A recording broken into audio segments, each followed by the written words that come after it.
The crystallized memory fragment pulsed with a sickly amber light in Krefthzal's primary manipulator. She held it up to the observation dome of her research vessel, watching how the light of distant stars refracted through its fractured surface. Inside the crystal, shadows moved, not recordings, but genuine fragments of consciousness, preserved across millennia like insects in tree sap. "Another fraud," muttered Zilfan, her assistant. The young scholar's chromatophores flickered with dismissive purple. "That's the 17th fragment this cycle claiming to contain evidence of the enduring ones." Krefthzal's four eyes narrowed independently. At 342 standard years, she'd outlived most of her species, dedicating her existence to a single obsession, proving that the enduring ones weren't merely mythology. Every galactic civilization had versions of the same legend. Beings who walked between stars before the first empires rose, who survived impossibilities, who vanished without explanation. The Vernian conclave called them those who persisted. The Hralketh named them the unkillable dreams. The Kormathi, before their mysterious extinction, had supposedly whispered of the soft skins who refused death. But in 3 centuries of searching, Krefthzal had found only echoes and shadows. "Run the resonance scan," she commanded. Zilfan's tendrils danced across the holographic interface. The scanner hummed, projecting layers of data around the fragment. Then the reading spiked, far beyond any forgery's capability. The fragment contained genetic markers from no known species, along with linguistic patterns that predated the oldest recorded language by at least 8,000 years. "Impossible," Zilfan breathed, his chromatophores flashing white with shock. "This is genuine pre-conclave era material. Where did you acquire this?" "A dead world in the Ashvale sector. The entire planet was glassed, converted to radioactive crystal, approximately 10,000 years ago." Krefthzal interfaced directly with the fragment, letting its stored consciousness bleed into her neural network. Pain, hunger, defiance. Then words, in a language her translator struggled to process. "Tell them, we chose to leave." The fragment crumbled to dust in her manipulator. Krefthzal's primary heart hammered. Before Zilfan could speak, proximity alarms shrieked through the vessel. The holographic display erupted with red warning glyphs. "Distress beacon activation," the ship's AI announced in its maddeningly calm voice. "Origin, quarantine zone Epsilon 7. Beacon pattern matches pre-conclave emergency protocols." "That's impossible," Zilfan said again. "The quarantine zones have been sealed for 10,000 years." "Yes." Krefthzal was already moving toward the command deck, her 6 limbs carrying her with practiced efficiency. "Assemble a team, full archaeological protocols, and combat support." "Combat support? For an archaeological expedition?" Krefthzal paused at the doorway, her secondary eyes focusing on her assistant, while her primary eyes remained fixed ahead. "The quarantine zones weren't sealed to keep things out, Zilfan. They were sealed to keep things in." The expedition team assembled within 6 hours, a record, considering Krefthzal had to pull favors from 3 different conclave departments. Drex Moore, a Hralketh security specialist whose species had evolved from ambush predators, led the combat contingent. His 4 arms carried enough firepower to level a small settlement. Isamora, a silicate whose crystalline form could interface with almost any ancient technology, would handle technical challenges. And Pilnex, a Vex 3 scout whose species could detect chemical signatures across vast distances, would navigate hazards. The journey to quarantine zone Epsilon 7 took 3 days through dead space, regions where reality itself seemed less stable, where ancient wars had torn holes in the fabric of normal space. The ship's hull groaned constantly, and even the AI seemed nervous, running diagnostic checks every few minutes. When they finally emerged at the coordinates, the view screen revealed something that made Krefthzal's genetic memory scream warnings her conscious mind couldn't interpret. A station, vast beyond reason, built in architectural styles that predated known civilization. It orbited a collapsed star, a stellar corpse that pulled light toward itself, creating an accretion disk of dying photons. The station itself was intact, which defied logic. Nothing should have survived this close to a gravitational anomaly of this magnitude. The beacon is coming from the station's core, Isamora reported, their crystalline voice chiming like breaking glass. But I'm detecting something else, energy signatures. Recent ones, within the last standard hour. Recent? Drexamore's combat reflexes activated, his weapons humming to life. This place has been dead for 10 millennia. Define dead, Pilnex hissed, his chemical receptors twitching. I'm detecting organic decay, fresh organic decay, multiple sources, and... His reptilian features contorted in confusion. Fear. I smell fear hormones, concentrated, recent. Krevthzal made a decision that would haunt her for the rest of her long life. We dock, standard archaeological protocols, but Drexmore, keep your weapons hot. The docking procedure was unsettling. The station's ancient systems activated automatically, guiding their vessel into a hangar bay with disturbing precision. As the airlock equalized, Pilnex's chemical analysis came back positive for breathable atmosphere, which made no sense for a station that had been abandoned for 10,000 years. They stepped into a corridor lit by bioluminescent strips that activated at their approach. The walls were covered in script, not one language, but hundreds, layered over millennia. Krefthzal recognized some Kormathi war cant, Vernian diplomatic, formal, even Proto-Hralketh territorial markers. But beneath them all, carved deepest into the metal, were symbols her translator couldn't process. Simple, angular, brutally efficient. These bottom-layer markings, Isamora observed, running crystalline fingers across them. They're not decorative, they're warnings. The same warning, repeated in what my analysis suggests might be 300 different extinct languages. What do they say? Sylphan asked. Isamora's form flickered with uncertainty.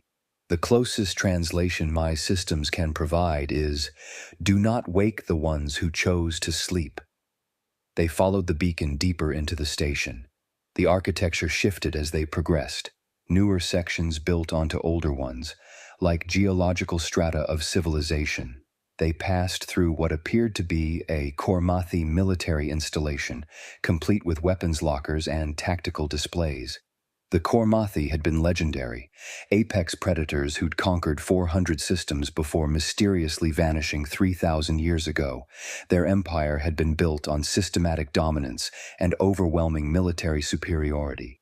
Finding their equipment here raised questions. Krefthzal wasn't sure she wanted answered. Then Pilnex froze, his scales rippling with alarm colors.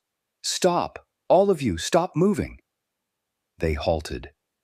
In the silence, Krefthzal heard it, a soft clicking sound, like claws on metal, coming from the darkness ahead. Drexmore activated his helmet's enhanced vision and immediately wished he hadn't. "We need to leave, now." "What is it?" Krefthzal demanded. "Bodies, Kormathi bodies, dozens of them, maybe hundreds, and they're all..." He paused, his forearms tightening on his weapons. "They're all facing the same direction, like they were running from something." They advanced carefully, and the carnage resolved itself in the dim light. Kormathi warriors, each one a 3-meter-tall killing machine, lay scattered across a massive chamber. Their armor had been breached with surgical precision. Their weapons were still in their manipulators, many showing signs of having been fired extensively. But there were no enemy bodies, no sign of what had killed them. Pilnex's chemical analysis painted a disturbing picture. They didn't die quickly. This battle lasted hours, maybe days, and the fear response in the residue, I've never seen concentrations this high. They were terrified, absolutely terrified. "The Kormathi don't experience fear," Drexmore said quietly. "It was bred out of their species 8,000 years ago, military optimization." "Then your species' xenobiology texts are wrong," Pilnex replied, "because these warriors died afraid. The beacon signal strengthened, leading them to a reinforced door at the chamber's far end. The door bore scorch marks, evidence of sustained weapons fire, but it had held. Isamora interfaced with the control panel, their crystalline form pulsing with concentration. This door was sealed from the outside, they reported, and the lock mechanism is odd.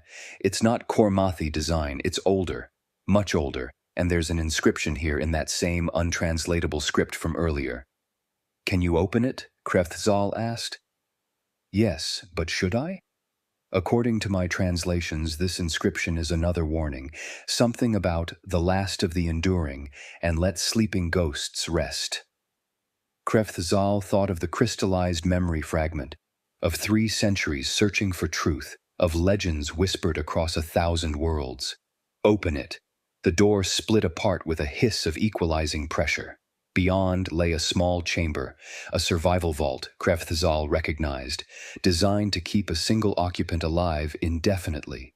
The walls were covered in more of that angular, efficient script, and in the center, suspended in a stasis field that still functioned after uncountable years, was a figure. Bipedal, bilateral symmetry, 2 arms, 2 legs, smooth skin covered in what appeared to be primitive fabric, damaged but functional. Hair on the head, facial features arranged in a way that suggested predatory evolution. Average height, average build. Nothing impressive or intimidating, except for what it held in one hand. A blade, crude by modern standards. Just steel, a simple edge, wrapped handle. No power source, no technological enhancement, just metal shaped for a single purpose. Is that? Silfan's voice trembled. Is that one of them? Krefthzal's translator finally cracked some of the wall inscriptions, not complete translations, but fragments, refused to break. Turned our weapons against us. They should not exist, but they persist. We tried to make them into weapons. And one phrase, repeated over and over, they will not die. The stasis field was failing, Isamora reported. It had been designed to last forever, but nothing lasts forever. The question was whether to reactivate it or let it collapse. If we reactivate it, Drexamore said, all 4 hands on his weapons, we preserve whatever this is. If we let it fail, the occupant dies peacefully, never knowing we disturbed their rest. Or, Krefthzal said, her scholar's curiosity overriding her survival instincts, we wake them and finally learn the truth. Wake them? Zilfan's chromatophores flashed panic orange. Did you see the Kormathi bodies? Something killed the most dangerous predators in galactic history. If this being is responsible, then we'll have a Hralketh security specialist with 4 arms full of modern weapons to protect us, Krefthzal said. But even she heard the uncertainty in her own voice. The decision was taken from them. The stasis field collapsed with a sound like reality cracking. The figure inside dropped to the floor, not heavily but controlled, knees bending to absorb impact. For a long moment, nothing happened. Then the being's eyes opened. They were unremarkable eyes. No predatory slits, no compound structures, no unusual coloration, just simple bilateral optical organs that focused immediately on the nearest threat, Drexmore and his weapons, before scanning the rest of the chamber with practiced efficiency. The being stood slowly, muscles moving under skin with the fluid economy of a natural predator. It was shorter than Drexmore, smaller than Krefthzal, less massive than Isamora, but something in the way it moved made every combat-trained instinct in the room scream warnings. Where? The being's voice was rough from disuse, but the translator caught it after a moment's analysis. Where am I? What cycle is this? You're in quarantine zone Epsilon 7, Krefthzal said, stepping forward despite Drexmore's warning gesture. The year is 47,832 by conclave standard.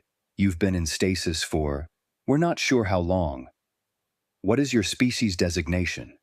The being's face moved in ways the translator struggled to interpret. Emotional expression, Krefthzal realized, integrated directly into communication. My species? A pause. Human. My name is Torrhen Vex, and if you woke me up, that means something's gone very wrong. Human, Krefthzal repeated, her translator finally connecting the word to 300 variants in dead languages, the enduring ones. You're real. Torrhen's face made that expression again, complex, layered with meanings the translator tagged as ironic and bitter and amused all at once. Real enough, though I was hoping to stay a legend. His eyes fixed on the knife in his hand, then he looked past them to the chamber beyond. The Kormathi, they're all dead, aren't they? Yes, Drexmore said, weapons still trained on Torrhen, but fingers not quite on the triggers. How did you know? Because I killed them.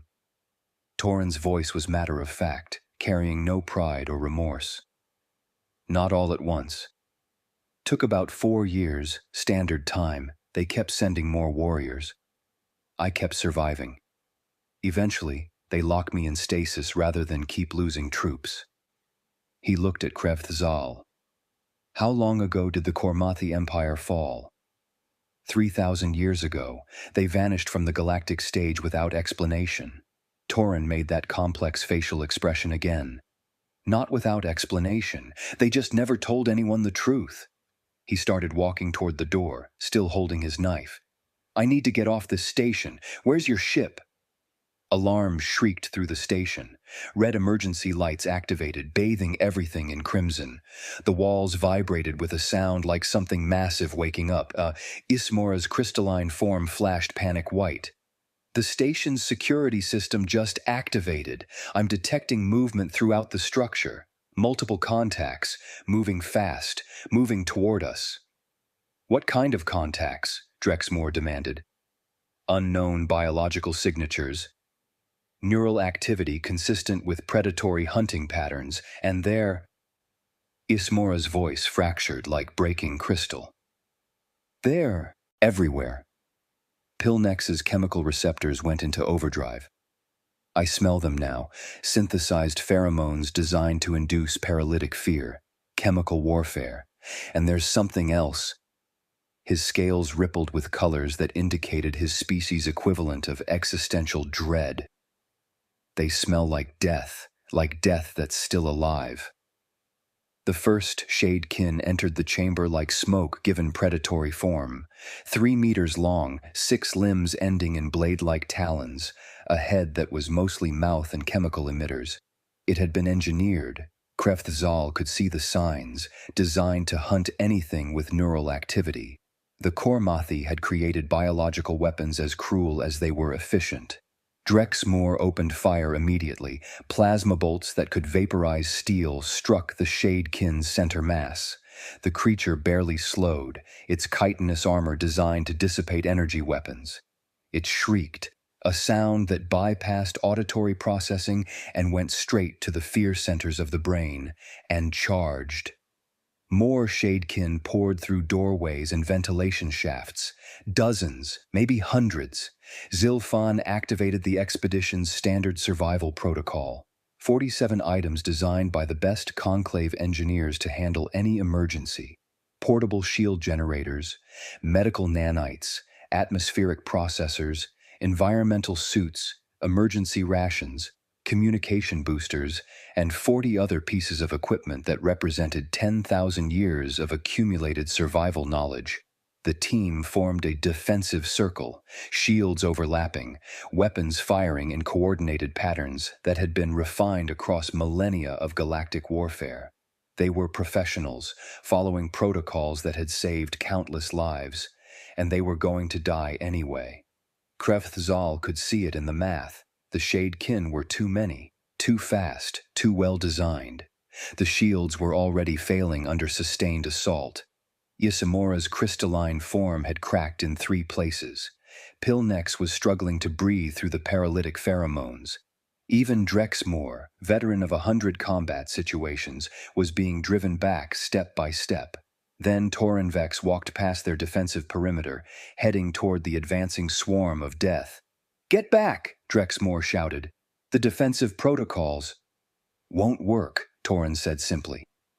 He held up his knife, Just steel, just metal, just an edge. No power source, no technological enhancement, no connection to any of the 47 items in the survival kit. This should cover it. And then, while the aliens watched in disbelief through failing shields and sensor arrays, while alarms screamed and shadekin shrieked their paralytic hunting cries, Torrhen Vex charged into the darkness toward inhuman death, holding nothing but a knife and something the aliens had no word for, something that translated poorly as spite or defiance or the refusal to quit even when quitting made sense. The last thing Krevthzal saw before the sensors overloaded was Torrhen, reaching the first shadekin. The creature lunged with talons that had disemboweled Kormathi warriors in their armor. Torrhen sidestepped with minimal movement and drove his knife into a gap in the creature's chitinous plating that no one had noticed. A weakness in the Kormathi's design that existed because they'd never imagined anything would get close enough to exploit it. Then the sensors failed completely, and all they had was sound. Shrieks, metal on chitin, impacts, and through it all, a human laughing like violence was the best joke the universe had ever told. The sensors came back online in fragments, damaged arrays struggling to process data that made no tactical sense. Krevthzal watched the holographic display rebuild itself, expecting to see Torrhen's corpse being consumed by the shadekin swarm. Instead, she saw something that made her question 40 years of xenobiology education. Torrhen was still alive. More than alive, he was winning. The shadekin had been designed by the Kormathi as perfect hunters, optimized through genetic engineering to kill anything with neural activity. They attacked in coordinated waves, used chemical warfare, adapted to enemy tactics within seconds. They were supposed to be unstoppable. Torrhen was stopping them anyway. He'd wedged himself into a corridor junction, a defensive position that limited how many could attack simultaneously. Smart, but not extraordinary. What was extraordinary was what he did with the environment. A broken Kormathi weapons locker became an improvised barrier. Severed shadekin limbs became caltrops that tangled their living brethren. He'd ripped an emergency lighting panel from the wall and was using its sharp edge as a secondary weapon when the knife was occupied in one creature's skull. "He's weaponizing everything," Isamora whispered, their crystalline voice fractured with awe. "Every object, every surface, even the corpses." Drexmoor's 4 hands had gone slack on his weapons. As a Hralketh, a species that had evolved from ambush predators, he recognized efficiency when he saw it. That's not combat training, that's instinct. His species evolved doing this. "Impossible," Sylphan protested. "No species could evolve that level of adaptive violence. The energy cost alone would be prohibitive. Natural selection would favor—" "Watch," Krevthzal interrupted. A shadekin had flanked Torrhen somehow, emerging from a ventilation shaft behind him. It should have been a killing strike. Talons aimed at the vulnerable area between his shoulders. But Torrhen twisted without looking, as if he'd known it was there, and caught the creature mid-lunge. He used its own momentum to slam it into the wall, then kicked its rear legs out while it was disoriented. As it fell, his knife found the same weak point in its armor, the same spot he'd hit on every single shadekin, as if he'd memorized their entire anatomy within seconds of encountering the first one. "He's not just fighting them," Pillneck said, his chemical receptors overloaded with data. "He's learning them. Every engagement, he's mapping their physiology, their attack patterns, their weaknesses. I can smell his stress hormones. He's terrified, but he's not stopping. How is he not stopping?" Krevthzal's translator finally caught up with the combat chatter, processing the sounds Torrhen was making between strikes. He was talking to himself, not panic, but narration, like a teaching exercise. "Chitin weak at the 3rd joint. Chemical emitters in the mouth cavity. Rear legs double-jointed. That means—" Torrhen ducked under a swipe and drove his knife upward through the creature's lower jaw into what passed for its brain. Upward strike from below. Got it. He pulled the knife free and immediately used the corpse as a shield against the next attacker, then shoved the dead weight forward to tangle 2 more shadekin together. While they were struggling to separate, he grabbed something from a fallen Kormathi warrior, Not a weapon, but a piece of armor plating. He wedged it into a door frame, creating a choke point, then retreated behind it. The Shadekin swarmed the barrier. Torrhen waited until they were packed together, trying to get through, then kicked a support strut. The jury-rigged barrier collapsed onto the creatures, pinning half a dozen under metal plating. "He turned our defensive position into an offensive trap," Drexamore said quietly, "in less than 3 minutes, using materials he found 30 seconds ago." The swarm pulled back, regrouping. The Shadekin weren't stupid. They were learning too, adapting to this unexpected threat. They'd attack differently now, more cautiously. Torrhen used the pause to check his knife. The blade was intact, the edge still sharp despite driving through chitin dozens of times. He wiped it on his damaged clothing, then looked directly at the sensor array Krefthzal was watching through. "Still alive," he called out, his voice carrying through the station's emergency speakers. "In case you were wondering, also your defensive protocols suck. No offense, but whoever designed your survival kit never survived anything worse than a supply shortage." "Is he?" Sylphan's chromatophores flickered confusion yellow. "Is he insulting our engineering during a combat situation?" "He's establishing communication," Krefthzal said, suddenly understanding. "He wants us to know he's not feral, not lost to combat instinct. He's still thinking, still planning." She activated the communication channel. "Torrhen Vex, we're tracking your position. Can you reach the hangar bay?" "Sure. Can you clear me a path?" "We have weapons. Won't work on these things. They're designed to shrug off energy weapons. You need kinetic impact or edge weapons. You have any of those in your 47-item survival kit?" Krefthzal checked the inventory list. Medical supplies, environmental equipment, communication gear, energy weapons, shield generators. "No, nothing kinetic." She heard Torrhen laugh, that same sound from before, like violence was a private joke. "Of course not. Modern species, you all got too comfortable with technology, forgot that sometimes you need to hit things with rocks." The sound of chittering grew louder through the speakers. "They're coming back. Different formation this time. Smart. Stay in your defensive position. I'll draw them away, then circle back to you.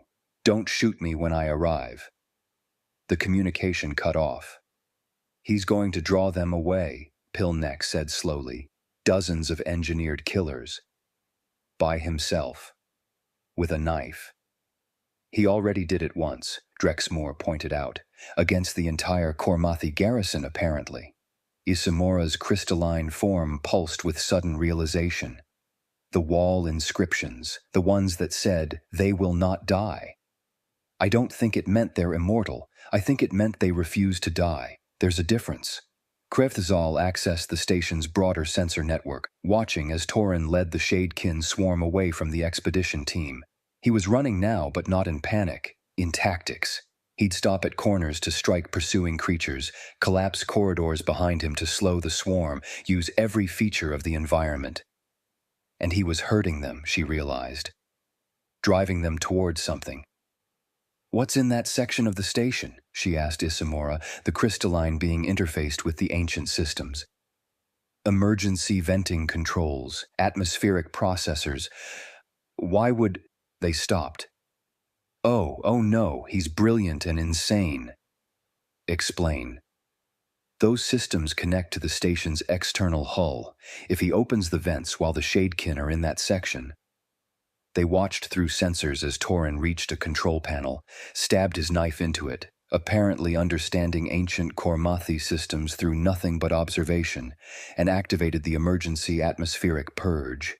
The section of the station explosive decompressed.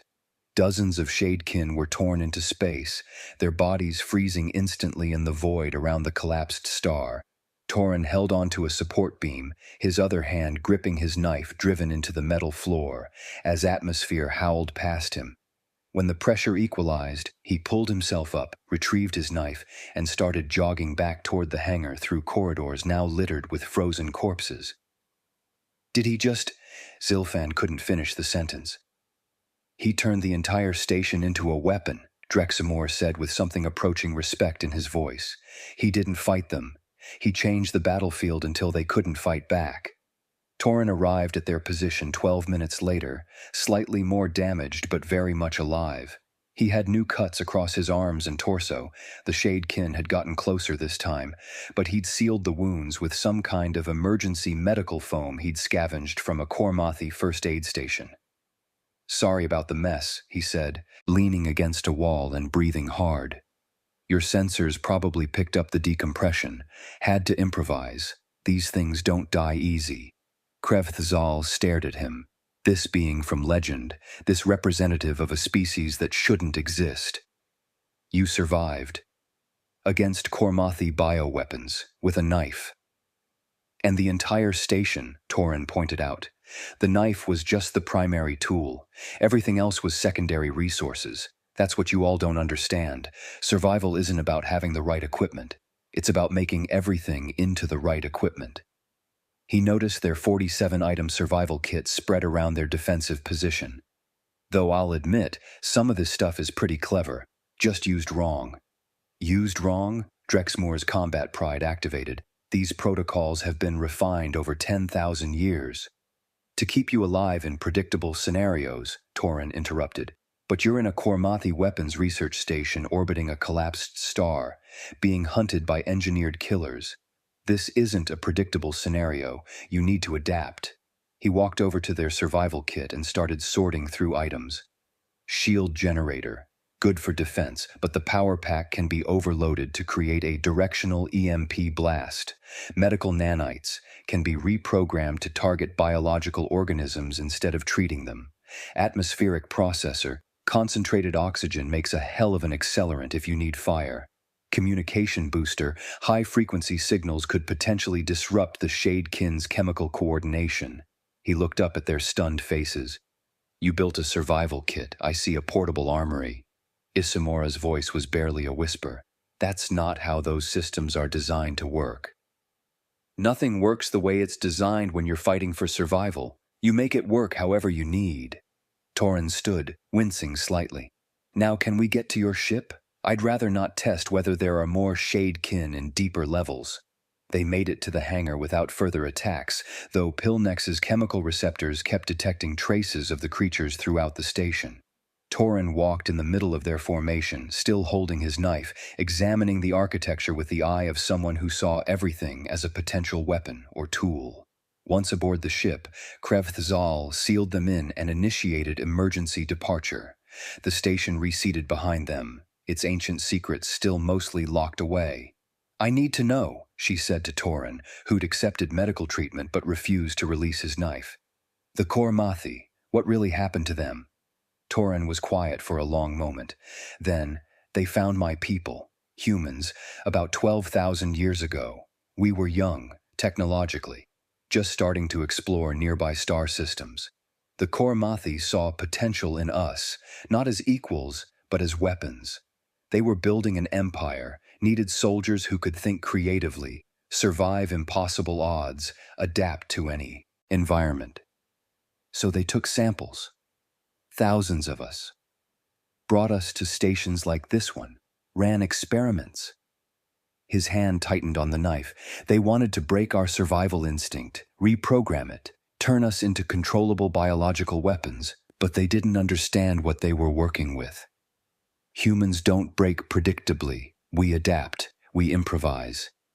We turn everything into a weapon or a tool, including the things meant to break us." "The experiments failed," Krevthzal said. "The experiments succeeded," Torrhen corrected. "Just not the way they wanted. They created survivors, all right. Survivors who understood Kormathi technology, who'd memorized their tactics, who'd learned to hate with a clarity that made us dangerous. We escaped, all of us, across dozens of research stations. And then you destroyed them." "Not immediately. That's the thing about human survival instinct. It's patient when it needs to be. We spent decades infiltrating their empire, learning, waiting. Then, over the span of about 50 years, we systematically dismantled everything they'd built. Not with superior technology or numbers, with creativity, with adaptation, with the absolute refusal to stop even when stopping made sense." The ship's medical scanner beeped, displaying Torrhen's biology. Kreftzal studied the readout with growing horror. Your species runs on stress hormones. Your bodies are designed to function better under threat than under safety. Your neural architecture prioritizes pattern recognition and creative problem solving over almost everything else. You're metabolically inefficient, structurally vulnerable, and you have almost no natural weapons. But we persist, Torrhen finished. That's what we do. We make bad situations work. We turn disadvantages into advantages. We survive things that should kill us, then we come back and kill the things that tried to kill us. It's not pretty, it's not efficient, but it works. The Kormathi never told anyone, Silfan said, understanding dawning. They covered up their own extinction, created false narratives about exploration mishaps and plague, because admitting that a species they tried to weaponize had destroyed them would have been embarrassing, Torrhen said. Yeah, hard to maintain an empire's intimidating reputation when everyone knows you got beaten by your own test subjects using your own equipment against you. Isamora interfaced with their databanks, searching through millennia of records. And the humans? After the Kormathi fell? Where did they go? Torrhen's face made that complex expression again, layers of emotion the translator struggled to parse. We had a choice. We'd learned warfare, learned conquest, learned how to break empires. We could have replaced the Kormathi, built our own domain, but we'd also learned what happens when a species sees others as tools instead of people. So we chose differently. We scattered, went into deep space. Some of us went into stasis, planning to wake when the galaxy had forgotten the Kormathi's mistakes. We didn't want to be weapons. We didn't want to be conquerors. We just wanted to survive long enough to decide what we actually wanted to be. The ship's AI announced they were clear of the quarantine zone. Kreftzal set course back toward Conclave space, her mind racing through implications. The Conclave needs to know, she said. The enduring ones are real. Humans exist. This changes everything. Does it? Torrhen asked. Your species have built something stable. The Conclave works because everyone follows the protocols, trusts the systems. Introducing my people into that, we don't follow protocols well. We break things and rebuild them. We find new ways to solve old problems, and sometimes those new ways destroy the old ways completely. But you could help. Or we could hurt. You don't know. We don't know. That's why we left. He looked out the view screen at the stars. But now someone activated that beacon, which means something went wrong. Either one of our stasis systems failed, or... He trailed off. Or what? Drexamore asked. Or someone found other humans and woke them up on purpose. People who maybe didn't make the same choice we did, who maybe remembered the warfare better than the reasons we stopped. Alarms screamed through the ship. The view screen lit up with new contacts. 3 vessels, designs Kreftzal didn't recognize, intercepting them at impossible speeds. Isamora's panicked analysis came through immediately. Unknown vessels. Technology profile doesn't match any known species. Energy signatures suggest weapons charged. They're hailing us. Audio only. The voice that came through spoke in a language Kreftzal's translator recognized. Barely. Ancient human dialects, preserved from 12,000 years ago. Attention, unidentified vessel. You are carrying biological signature Alpha 7. Designate Torrhen Vex, sleeper class. Surrender him immediately or be destroyed. You have 30 seconds to comply. Torrhen stood, his knife still in hand, his face showing that complex expression the translator now identified as resignation mixed with anger. Other humans, he said quietly, and based on their opening diplomacy, I'd say they didn't learn the right lessons. He looked at Kreftzal. Get ready to run. Or fight. Probably both. We can't fight 3 unknown vessels with unknown capabilities, Drexamore protested. Then we adapt, Torrhen said, already moving toward the equipment lockers. You've got all this clever conclave technology. Let's see what it can do when someone who's really good at not dying gets creative with it. How much control do I have over your shield generators? The shields? Ismora asked. They're designed for defense. Yeah, I got it, but power is power. Can you redirect it? Theoretically, but the protocols, forget the protocols, show me the controls. Kreftzal made a decision that would define the rest of her long life. Show him, whatever he needs. The attacking vessels opened fire. The ship rocked under impact, shields flaring. And Torrhen Vex, last of the sleepers, went to work turning a science vessel into something that could fight back using nothing but creativity, spite, and the absolute refusal to die when dying would be convenient. 15 minutes later, the 3 attacking vessels retreated, damaged and confused. One was completely disabled, its weapon systems overloaded by a feedback pulse Torrhen had jury-rigged using the shield generators, medical scanner, and communication array in a configuration that violated approximately 40 safety protocols. That shouldn't have worked, Isamura said, examining the readings. But it did, Torrhen replied, setting down tools he'd improvised from the ship's maintenance supplies, because survival doesn't care about what should work, only what does work. The disabled vessel was broadcasting now, human voices angry and desperate. Torrhen listened, his expression growing dark. They're calling for reinforcements, he translated. Sounds like there's a whole faction of humans who woke early, who decided the galaxy needed management, using the old Kormathi playbooks. He looked at Kreftzal.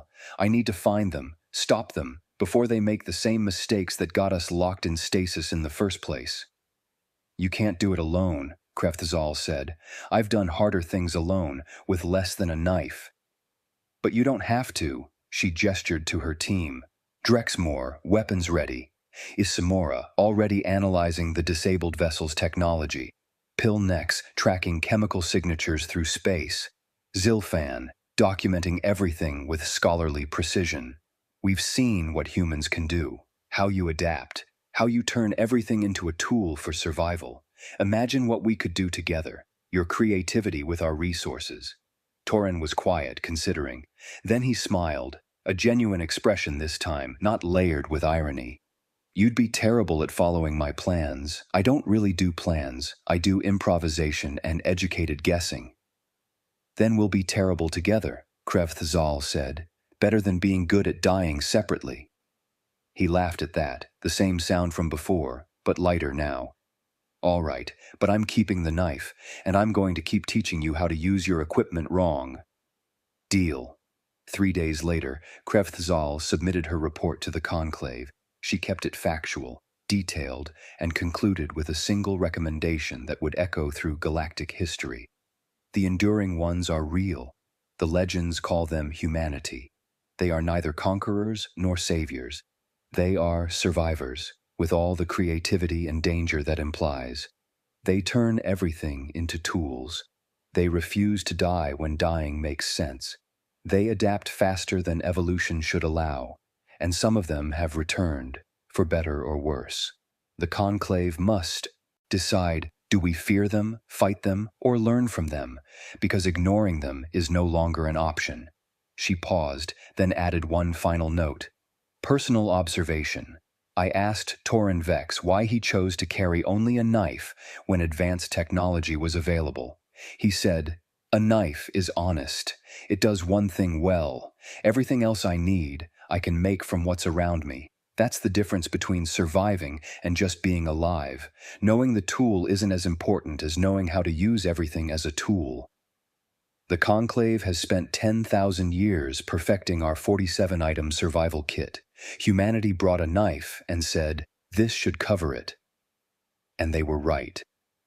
Perhaps that's the lesson we need to learn. Sometimes survival isn't about having the right equipment.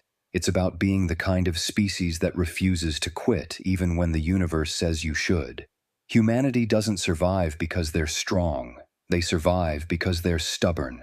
And in a galaxy that tries very hard to kill everything, stubbornness might be the most valuable trait there is. Kreftzal closed the report and looked out at the stars. Somewhere out there, other humans were waking up. And somewhere out there, Torrhen Vex was teaching a crew of aliens how to survive the way humanity had always survived, by adapting, improvising and refusing to die when it would be more convenient for the universe. She'd spent 300 years searching for legends. She'd found something better, the truth. And the truth, as it turned out, carried a knife and knew how to use everything else.